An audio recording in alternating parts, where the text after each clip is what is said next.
Narendra Singh Dodiya, principal, Virani high school. Sir, ખાસ કરીને Virani high school જે છે એ દર વખતે મતદાન જાગૃતિ માટે અલગ અલગ કાર્યક્રમો તો ખાસ આ વખતે આપણે કેટલા વિદ્યાર્થીઓ દ્વારા કયા પ્રકારની મતદાન જાગૃતિ જે છે આપવામાં આવી છે? ધોરણ 9 અને 11ના વિરાણી હાઈસ્કૂલના આશરે 501 જેટલા બાળકો અને શિક્ષકોએ આ મતદાન જાગૃતિના આ કાર્યક્રમની અંદર ભાગ લીધો હતો, જેમાં સૌપ્રથમ હોલની અંદર તમામ બાળકોએ પોતાના કુટુંબમાં અને આસપાસમાં 100% મતદાન કરાવવાના શપથ લીધા હતા.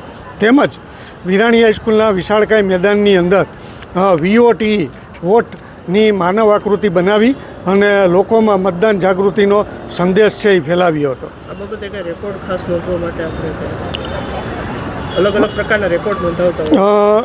છેલ્લે 2019ની ચૂંટણી વખતે વિરાણી હાઈસ્કૂલ દ્વારા વિવિધ 9 જેટલી અલગ અલગ પ્રવૃત્તિઓ છે એ કરવામાં આવી હતી, જેમાં ચિત્ર સ્પર્ધા, રંગોળી સ્પર્ધા, વિશાળકાય રેલી, પોસ્ટકાર્ડ ઝુંબેશ અને વોટની આકૃતિ અને અલગ અલગ સ્લોગન છે એ બનાવી અને લગભગ 9 જેટલી પ્રવૃત્તિઓ છે એ વિરાણી હાઈસ્કૂલમાં 2019માં કરવામાં આવી હતી.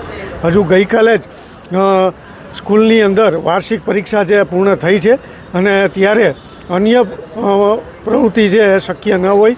વિરાણી હાઈસ્કૂલના બાળકોએ આ એક વિશાળ વોટની છે એ માનવ આકૃતિ છે બનાવી અને મતદાન જાગૃતિનો સંદેશ છે એ લોકોમાં ફેલાવ્યો હતો. અને ખાસ કરી ઉનાળાની આ કાળઝાળ ગરમીમાં દેશ માટે 5 મિનિટ આપી અને બંધારણનો જે અમૂલ્ય અધિકાર છે મતદાન કરવાનો, તેનો ખાસ કરી 5 વર્ષે જ આ અધિકાર છે આપણને મળતો હોય છે, તો એનો આ કિંમતી મત છે એનો ઉપયોગ કરી અને દેશની જાગૃતિ માટે, દેશના સારા ઉન્નતિ માટે પોતાના મતદાનનો મતાધિકારનો ઉપયોગ કરે, તેના ભાગરૂપે આ કાર્યક્રમ છે કરવામાં આવ્યો. કેટલા બાળકો દ્વારા 500 વિદ્યાર્થી.